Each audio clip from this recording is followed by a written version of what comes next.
All right, good morning. Good morning. We're going to go ahead and get started.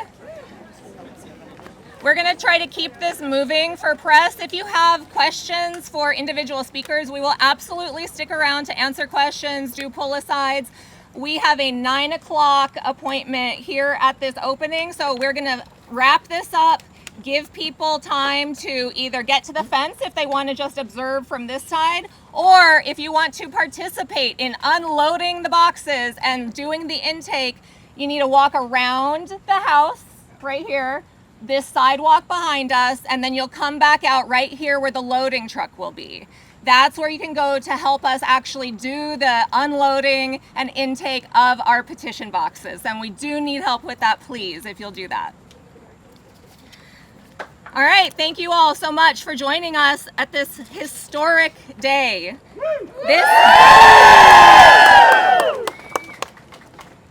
Let's make sure I can say this number correctly. It's a big one.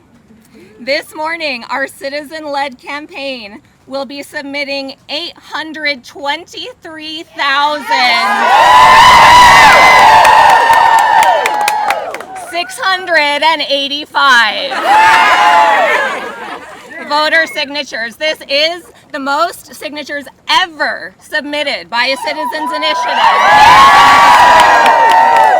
To put that into context, that means 1 out of every 5 Arizona voters signed this petition. We have signatures from every single county in the state.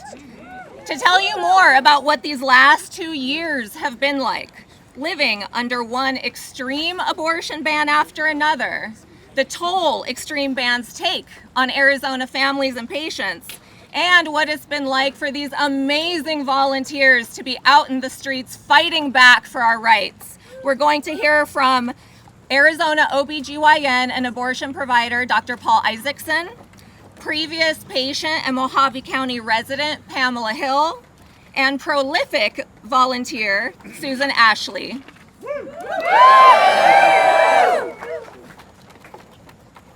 Hola, buenos días. Yo voy a estar apoyando con interpretación. Okay. No, just go. Voy a estar hablando, dando interpretación de todos los discursos, no todos los detalles, pero algunos de los discursos. Hi everyone, my name is Viri Hernandez, V-I-R-I, Hernandez, H-E-R-N-A-N-D-Z. I am going to be supporting interpreting for Spanish speakers.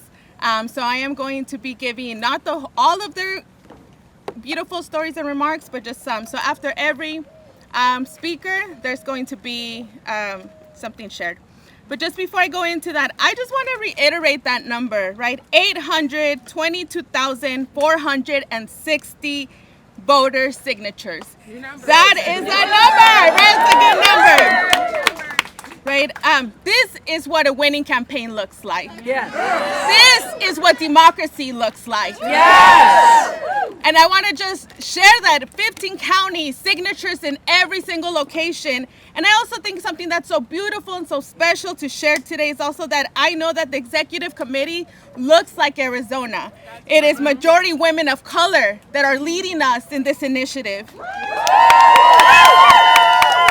And for over 10 years, I have seen so many people work for a day like today to be possible, dreaming about a day like today to be possible, but also working their ass off every single day to make a day like today possible. In this heat. And so with that, right, and just everyone who has put their safety and their wellness on the line year after year for today to be a reality. And I just want to say to people, Angela Flores and Chris Love, Arizona, we owe you. We owe you so much. So I'm going to go in Spanish. Buenos días, muchas gracias a todos por acompañarnos en este día histórico. Hoy esta campaña liderada por ciudadanos, por gente de color, por gente en 15 condados de Arizona, están entregando 822,460 firmas de votantes. Esta es la cantidad mayor de firmas en la historia de iniciativas en Arizona. Significa que 1 de cada 5 votantes en Arizona firmaron. Y eso es histórico. Gracias.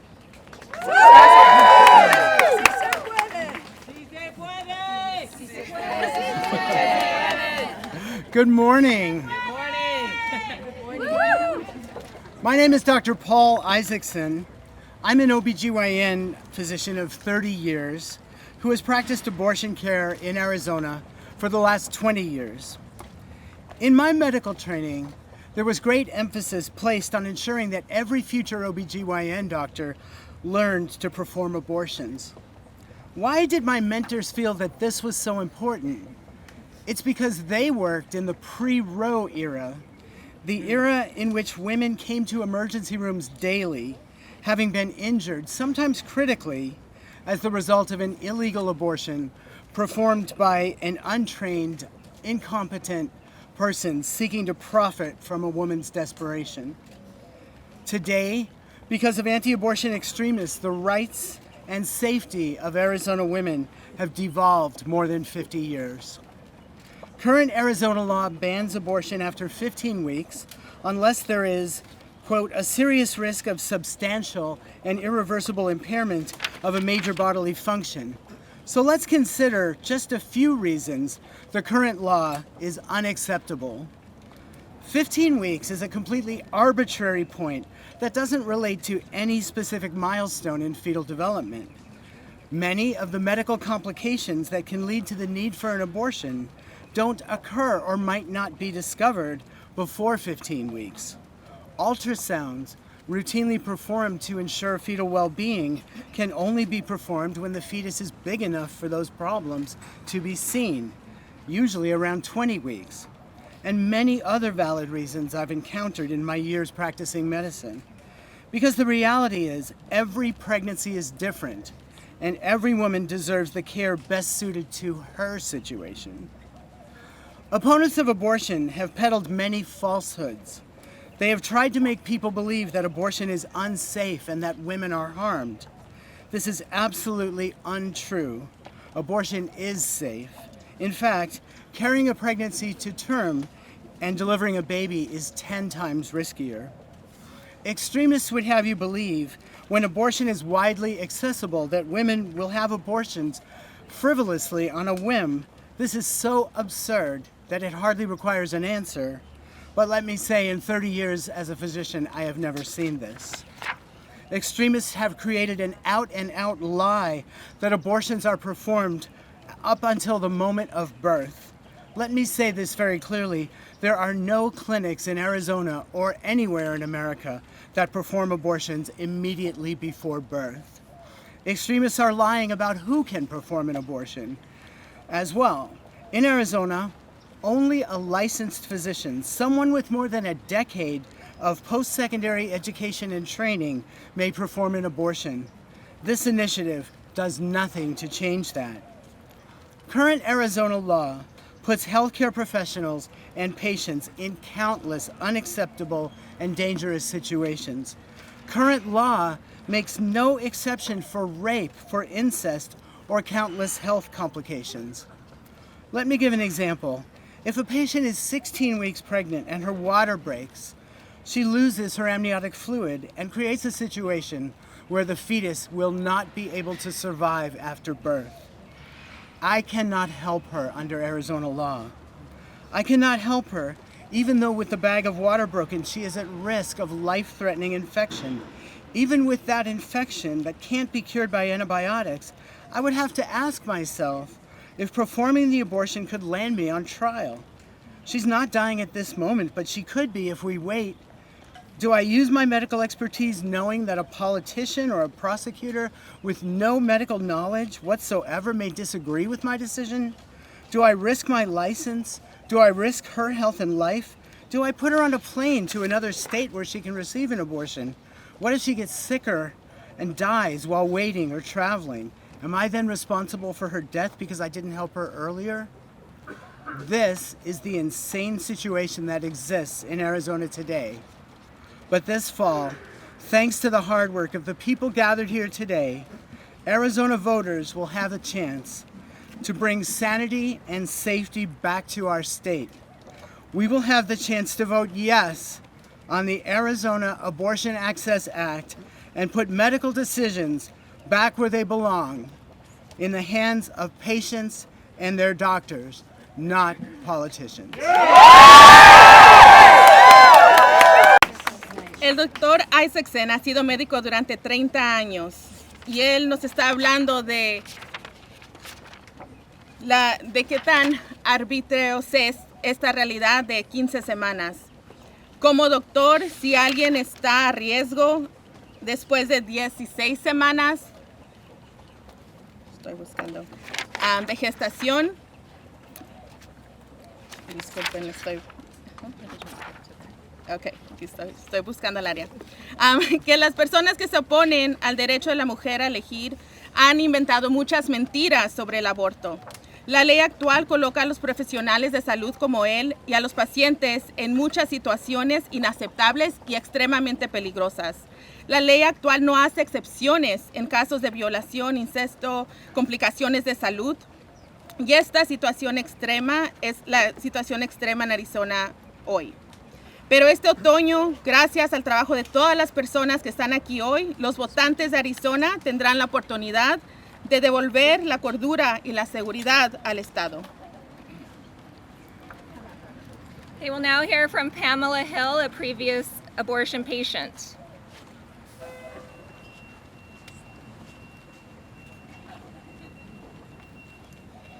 Whew. Somebody turn on the air conditioning. Whew. Well, thank you for this opportunity to tell my story about the pain, both physical and emotional, that all stems from the lack of access to abortion. We cannot go backwards. In 1964, my twin sister and I, at 16, both found ourselves pregnant from our long-term boyfriends. I remember my mother crying after taking us to the doctor and being told there was nothing that could be done because abortion wasn't legal where we lived. We were already a family of 6, couldn't afford any more children. Once more, my sister and I had goals. We wanted to finish high school, go to college, and start our own families and have careers.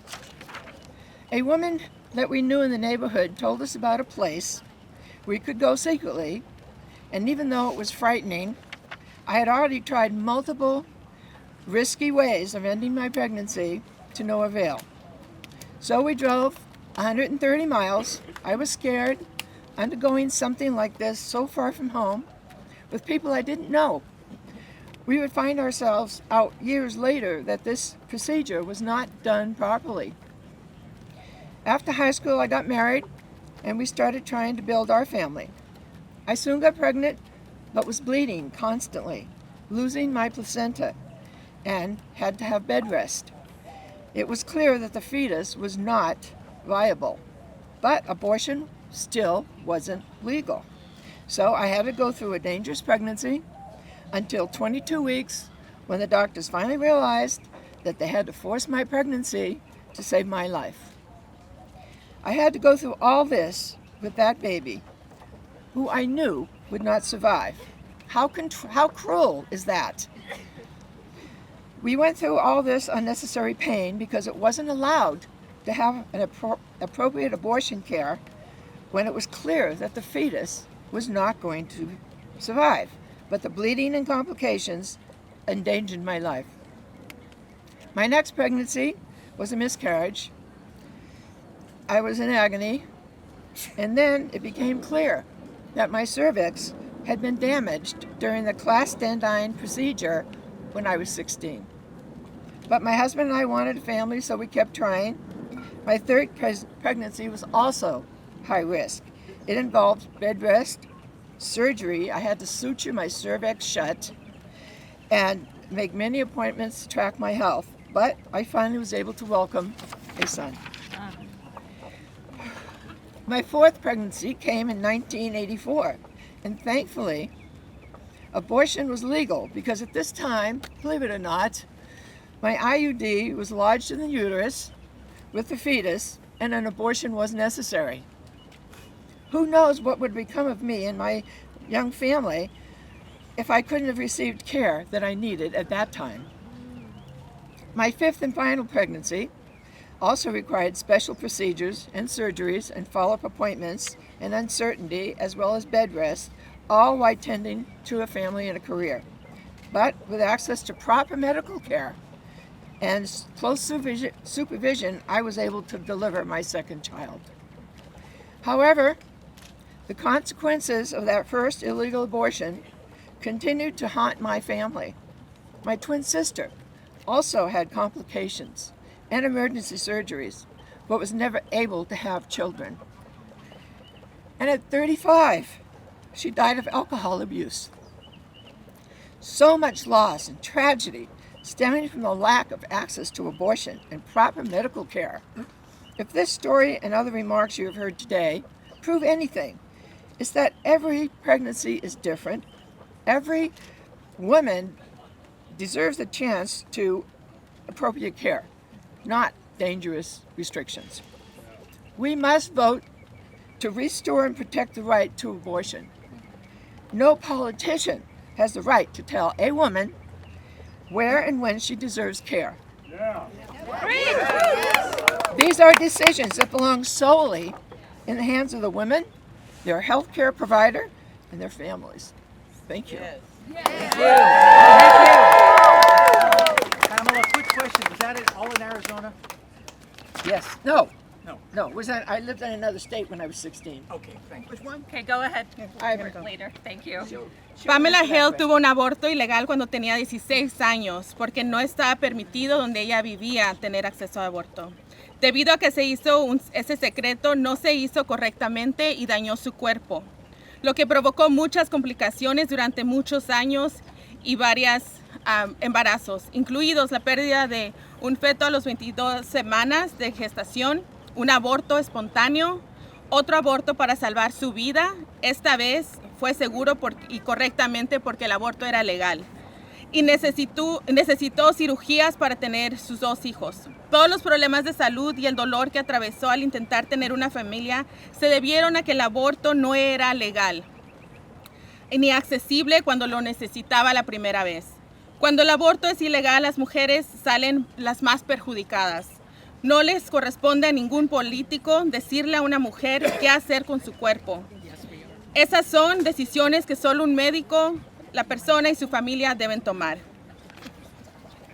All right, we're going to hear from our last speaker, volunteer Susan Ashley. Then, if you want to participate in unloading and doing the intake, you'll walk around the house, down the sidewalk. If you want to just watch and hang around, you can do so right here on this side of the fence. Susan Ashley. Woo! Allergy season, folks. Good morning. And thank you, Pam. Where are you, Pam? And thank you for sharing the story, and Dr. Isaacson. I'm Susan Ashley, and I have, as a volunteer, I've been collecting signatures for the Arizona Abortion Access Act for the last 6 months. My reason for joining this fight was very personal. I believe in supporting and empowering women like Pam, and I see this issue as a striking abuse of political power. So I couldn't stand by and watch the damage these extreme bans create. Can't hear me? Okay, I'll bring it up. Like so many of our fellow 7,000 plus volunteers statewide, I've collected at bookstores, campuses, public events, trailheads, coffee shops, restaurants, and even a bar. I was anxious about gathering signatures in the beginning. How would people react? Would they talk to me, a stranger? Would I be harassed? I was a little afraid of that. It quickly became clear. Arizona voters are absolutely determined to support the right to abortion care. I've talked with many women in their 50s, 60s, and 70s, outraged that the young women in their state are denied a basic freedom that they themselves once enjoyed. They are fed up with having to sign petitions after 50 years of established law. Exactly. I've spoken to younger women, angry and scared, that they have fewer rights today than their grandmothers enjoyed. I've spoken to voters, old and young, who had never signed a petition before. First-time voters, men, women, Republicans, Democrats, and independents. I've never asked for political affiliation or personal stories, but you'd be amazed at what voters want to share once they engage with an issue they care about. I recall one encounter on a trailhead with an older man who came up to me and said, "I'm a die-hard Republican. and I'm outraged. I will sign this petition and I will vote for that initiative. Another example of the power of this movement is intergenerational family members who would come up to sign. There'd be mothers, daughters, sisters, grandmothers, and yes, brothers, fathers, and grandfathers too. Young couples, both signing, and friends pulled along and encouraged to sign. One mother with 3 children and pregnant with her 4th came up to me and said, "This mothers understand this issue. I will sign." In April, when the courts decided that the state can enforce an 1864 near total ban on abortion, things really got interesting. I couldn't believe the number of cars lining up for people to sign the petition. A fellow volunteer tells a story of going door to door and folks chasing her down the street so that they could sign.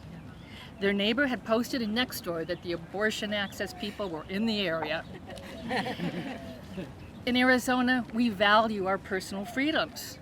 Across political leanings, ages, sexes, and locations, our voters support women having control over their healthcare decisions. And perhaps above everything else, they want politicians out of this most personal equation. Yes. Right. Yes. As volunteers, we stood out in the cold, a little rain, wind, and the heat. We carted tables, chairs, signs, clipboards, and blank petitions. So many petitions. And voters came out, interrupting their busy lives in order to support this measure. After having this extraordinary experience, I have no doubt that voters will overwhelmingly pass the Arizona Abortion Access Act in November, and Arizonans will finally be able to trust that our reproductive freedoms are restored and protected in our state constitution. Thank you.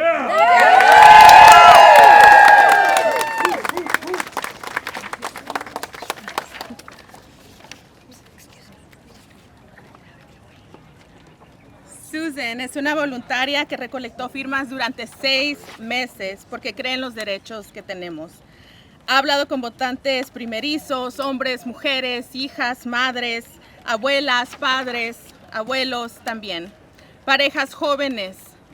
Una madre con 3 hijos y embarazada del 4º hijo que dijo, las madres realmente entienden y comprenden este problema y ofreció apoyar. En Arizona valoramos la libertad personal. Apoyamos que las mujeres tengan control sobre sus decisiones y atención médica por encima de todo. Y queremos que los políticos no se metan en estas situaciones tan personales. Y su último comentario nos cuenta, con todo el apoyo que ella vio durante estos 6 meses, no tiene duda que en noviembre esta proposición va a pasar. All right, it is time for us to do the thing. So we have a 9 o'clock appointment. If you want to participate, please start making your way. If you want to watch, you can hang out on this side for press. If you want to do Q&A, we will be available before, during, after. We're not going anywhere. And how much are you going to spend on this campaign? As much as generous donors will give us. 50 million? A lot. If we get 50 million, we can for sure find a way to spend it, Howie.